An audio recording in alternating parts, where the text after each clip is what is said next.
Hi guys, ಎಲ್ರಿಗೂ ನಮಸ್ಕಾರ. ಎಲ್ಲರೂ ಹೇಗಿದ್ದೀರಾ? ಎಲ್ಲರೂ ಚೆನ್ನಾಗಿದ್ದೀರಾ ಅಂತ ಭಾವಿಸ್ತಾ, ಫಸ್ಟ್ ಟೈಮ್ ನನ್ನ ಚಾನಲ್ ನೋಡ್ತಾ ಇದ್ರೆ ಪ್ಲೀಸ್ ಸಬ್ಸ್ಕ್ರೈಬ್ ಮಾಡ್ಕೊಳ್ಳಿ.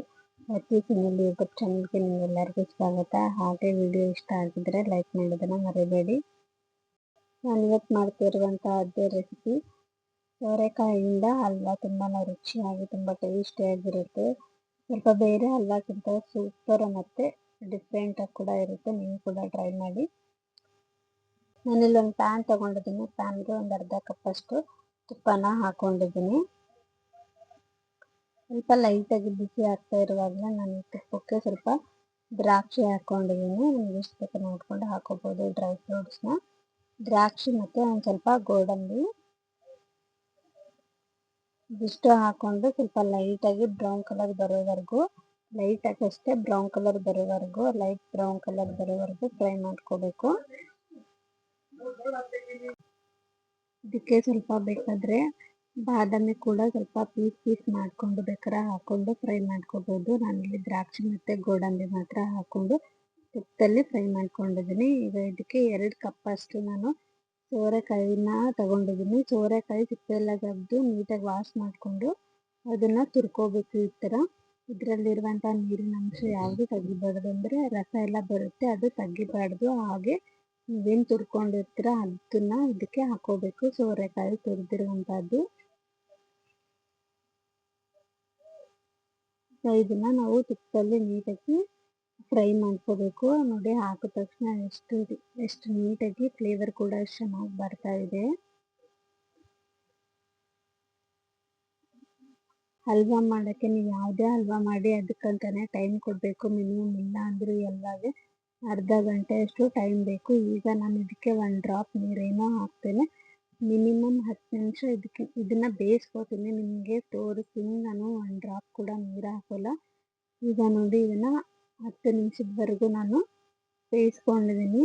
ಆಮೇಲೆ ಲೋ ಫ್ಲೇಮಲ್ಲಿ ಮಾಡ್ಕೋಬೇಕು. ಯಾವಾಗ ಅರ್ಜೆಂಟಲ್ಲಿ ಹೈ ಫ್ಲೇಮಲ್ಲಿ ಮಾಡ್ಕೋಬಾರ್ದು, ಹಲ್ವಾ ನೀಟಾಗಿ ಬರಲ್ಲ. ಹಾಗಾಗಿ ಈಗ ಇದರಲ್ಲಿ ಇನ್ನೂ ನೀರು ಇದೆ, ಹಾಗಾಗಿ ನಾನು ಮತ್ತೆ ಇನ್ನೂ ಒಂದು 10 ನಿಮಿಷ ಇದನ್ನು ಬೇಯಿಸ್ಕೋತೀನಿ. ಅದೇ ನೀರಲ್ಲಿ, ಸೋರೆಕಾಯಲ್ಲಿರುವಂಥ ನೀರಲ್ಲೇ. ನಾವು ಸೋರೆಕಾಯಲ್ಲಿರುವಂಥ ನೀರನ್ನು ತೆಗೆದುಬಿಟ್ರೆ ಆ ಸೋರೆಕಾಯಿನ ಬೇಯೋಕ್ಕೆ ಟೈಮು ಇರಲ್ಲ. ಆಮೇಲೆ ನಾವು ಎಕ್ಸ್ಟ್ರಾ ನೀರು ಹಾಕಿದ್ರೂ ಟೇಸ್ಟ್ ಇರಲ್ಲ. ಹಾಗಾಗಿ ಎಕ್ಸ್ಟ್ರಾ ನೀರೇನು ಹಾಕ್ತೇನೆ, ಹಾಗೆ ಇದನ್ನು ಬೇಯಿಸ್ಕೋಬೇಕು. ನೋಡಿ, ಇವಾಗ ಆಲ್ರೆಡಿ ನಾನು ಒಂದು 20 ಮಿನಿಟ್ಸ್ ತನಕ ಇದನ್ನು ಬೇಯಿಸ್ಕೊಂಡಿದ್ದೀನಿ. ನಾವು ಕ್ಯಾರೆಟ್ ಹಲ್ವಾ ಆದರೆ ಹಾಲು ಹಾಕ್ಕೊಂಡು ಬೇಯಿಸ್ಕೋಬೋದು, ಬಟ್ ಇದಕ್ಕೆ ಹಾಲು ಹಾಕಿದ್ರೆ ಹಾಲೆಲ್ಲ ಒಡೆದೋಗುತ್ತೆ. ಹಾಗಾಗಿ ಹಾಲೇನೋ ಹಾಕ್ತೇನೆ, ನಾವು ಅದರಲ್ಲಿರುವಂಥ ನೀರಿನ ಅಂಶದಲ್ಲೇ ಬೇಯಿಸ್ಕೋಬೇಕು. ಈಗ ನಾನು ಮತ್ತೆ ಒಂದು 5 ನಿಮಿಷ ಬೇಯಿಸ್ಕೊಂಡೆ. ನೋಡಿ, ಇವಾಗ ಒಂದು ಸ್ವಲ್ಪ ಕೂಡ ಇದರಲ್ಲಿ ಸೋರೆಕಾಯಿಯ ನೀರಿನ ಅಂಶ ಇಲ್ಲ, ಫುಲ್ಲು ಡ್ರೈ ಆಗಿದೆ. ಇದಕ್ಕೆ ನಾನು ಇವಾಗ 2 ಕಪ್ಪು ಸೋರೆಕಾಯಿಗೆ 1 ಕಪ್ಪಷ್ಟು ಸಕ್ಕರೆನ ಹಾಕೊಂಡಿದ್ದೀನಿ. ಸಕ್ಕರೆ ಮತ್ತು ಸ್ವೀಟ್ ನಿಮ್ಗೆ ಎಷ್ಟು ಬೇಕೋ ನೋಡಿಕೊಂಡು ಹಾಕೋಬೋದು. ನಾನಿಲ್ಲಿ ಒಂದು ಮೀಡಿಯಮ್ ಸ್ವೀಟ್ ಆದರೆ ಸಾಕು, ತುಂಬ ಹೈ ಬೇಡ, ತುಂಬ ಲೋ ಬೇಡ ಅಂತ.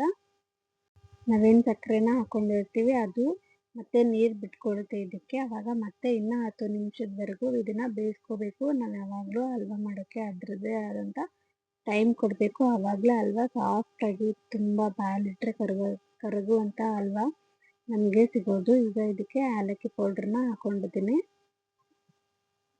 ಒಂದು 4ರಿಂದ 5 ಏಲಕ್ಕಿನ ಪುಡಿ ಮಾಡಿ ಹಾಕೊಂಡಿದ್ದೀನಿ. ಏಲಕ್ಕಿ ಇದ್ರೇ ಹಲ್ವಾಗೆ ಫ್ಲೇವರ್ ಕೂಡ ತುಂಬ ಚೆನ್ನಾಗಿರುತ್ತೆ. ಈಗ ಇದಕ್ಕೆ ದ್ರಾಕ್ಷಿ ಮತ್ತು ಗೋಡಂಬಿ ಫ್ರೈ ಮಾಡಿ ಇಟ್ಕೊಂಡಿದ್ನಲ್ಲ ಅದನ್ನು ಹಾಕ್ತಾ ಇದ್ದೀನಿ. ಮತ್ತು ಇದು ಕಲ್ಲಂಗಡಿ ಹಣ್ಣಿನ ಬೀಜ ಅಂತಾರೆ ಇದಕ್ಕೆ, ಅದು 1 ಸ್ಪೂನ್ನ ಹಾಕೊಂಡಿದ್ದೀನಿ. ಈಗ ಇದನ್ನು ನೀಟಾಗೆಲ್ಲ ಕಲಿಸ್ಕೋಬೇಕು.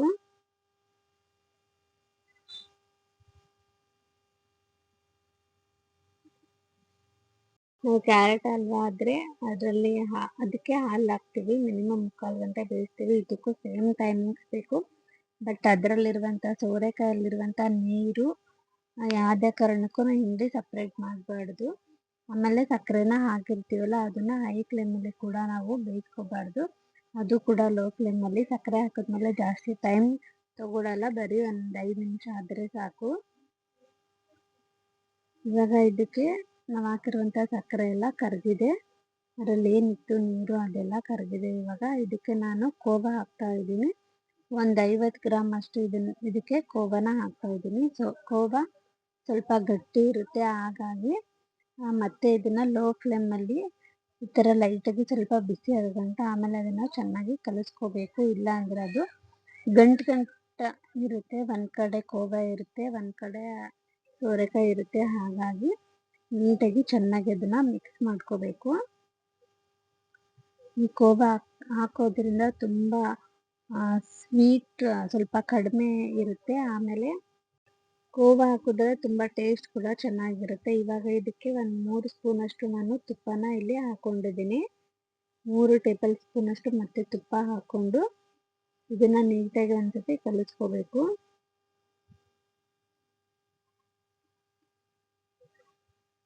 ಇದನ್ನು ಕಲಿಸ್ಕೊಂಡ ಮೇಲೆ ಇದನ್ನು ಮತ್ತೆ 1-2 ನಿಮಿಷದ ತನಕ ತಟ್ಟೆನ ಮುಚ್ಚಬೇಕು. ಯಾಕಂದರೆ ನಾವು ಹಾಕಿರುವಂಥ ತುಪ್ಪನೆಲ್ಲ ಒಂದು ಸ್ವಲ್ಪ ಲೈಟಾಗಿ ಬೇಯಿಸ್ಕೊಂಡ್ರೆ ಚೆನ್ನಾಗಿರುತ್ತೆ. ಹಾಗಾಗಿ ಇದನ್ನು 1-2 ಮಿನಿಟ್ಸ್ ಅಂತ ಮುಚ್ಚಬೇಕು.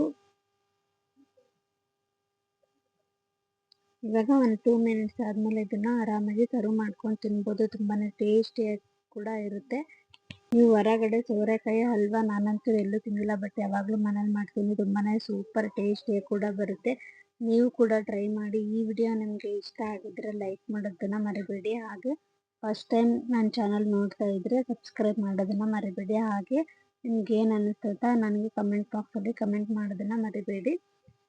ನನ್ನ ಹಾಗೆ ಶಾರ್ಟ್ ವಿಡಿಯೋ ಕೂಡ ಅಪ್ಲೋಡ್ ಮಾಡ್ತಾ ಇರ್ತೀನಿ, ಅದು ಕೂಡ ನೋಡಿ. ವಿಡಿಯೋ ಇಷ್ಟ ಆದರೆ ಲೈಕ್ ಮಾಡಿ. ನೆಕ್ಸ್ಟ್ ವಿಡಿಯೋದಲ್ಲಿ ಮತ್ತೆ ಸಿಗೋಣ. Thank you so much.